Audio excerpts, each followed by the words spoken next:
Developing story کے ناظرین السلام علیکم، میں ہوں اکرم ہاشمی۔ ناظرین، جنوبی ایشیائی خطے کا نقشہ دن بدن صاف ہوتا جا رہا ہے۔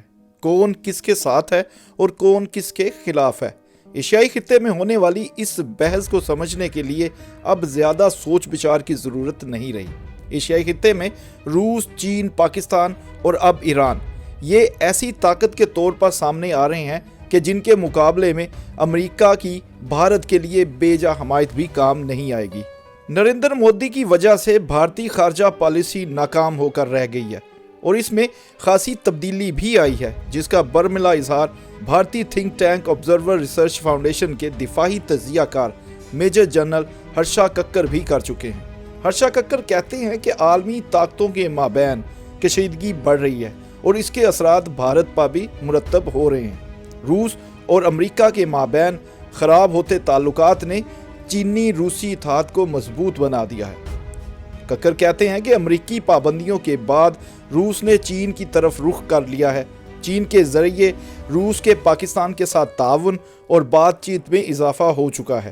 پاکستان کے تعلقات روس کے ساتھ پہلے کی نسبت بہت اچھے ہو چکے ہیں۔ خطے کے حالات سے بخوبی اندازہ لگایا جا سکتا ہے کہ پاکستان اب امریکہ اور سعودی عرب جیسے دوست ممالک سے بھی دوری اختیار کر رہا ہے۔ ناظرین، پاکستان چین کے ساتھ ہے تو لہٰذا روس، چین اور پاکستان کے اتحاد کا ایک حقیقت کا روپ دھار رہا ہے۔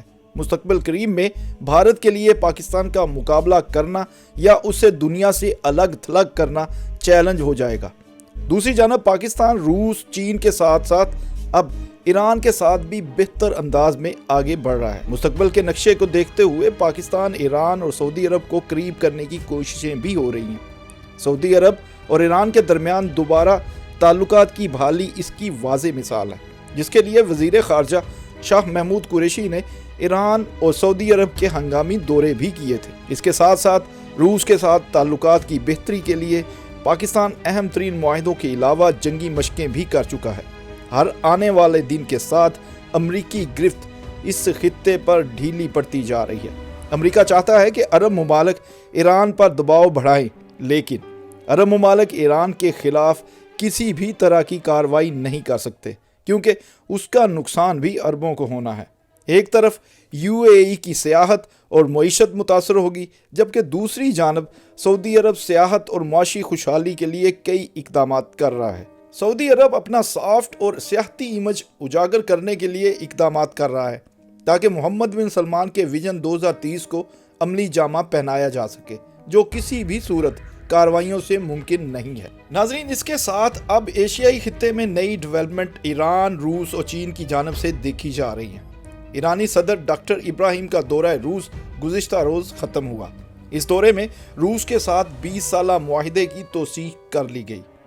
تہران پر حملہ روس پر حملہ تصور ہوگا، کیونکہ روس کے تہران کے ساتھ معاشی اور اب دفاعی تعلقات کا نیا معاہدہ ہو چکا ہے۔ امریکی پابندیوں کے ہوتے ہوئے ایران کا روس کے ساتھ معاہدہ ایک بہت بڑی کامیابی قرار دیا جا رہا ہے۔ ایران روس اسٹریٹجک معاہدہ ایشیائی خطے میں امریکی اجارہ داری کی خواہش کو لگام ڈالنے میں اچھی خاصی مدد دے گا۔ ایران کس حد تک کامیاب ہو چکا ہے اس کا اندازہ اس بات سے لگایا جا سکتا ہے کہ ایران، روس اور چین کی بحری افواج شمالی بحر ہند میں فوجی مشقوں میں مصروف ہیں۔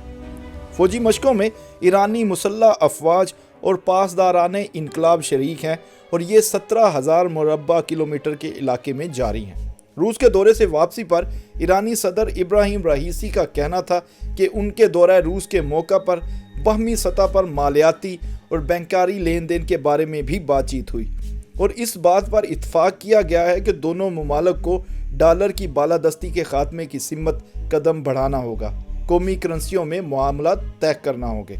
ناظرین، سارے اشارے پاکستان کی بہترین خارجہ پالیسی کی طرف جا رہے ہیں۔ ایران اور روس دو ایسی طاقتیں ہیں جو کسی بھی بلاک کو طاقتور بنا سکتی ہیں۔ پہلے بھارت کے ساتھ دونوں ممالک کے بہترین بلکہ مثالی تعلقات تھے، مگر اب وقت نے کروٹ لے لی ہے۔ حالیہ کچھ عرصے میں پاکستان کے نہ صرف روس بلکہ ترکی کے ساتھ بھی روابط میں اضافہ ہوا ہے۔ سعودی عرب کے برعکس پاکستان کی کشمیر پالیسی پر انقرہ حکومت نے اسلام آباد کا کھل کر ساتھ دیا ہے۔ اسرائیلی تھنک ٹینک یروشلم سینٹر فار پبلک افیئرز کی ایک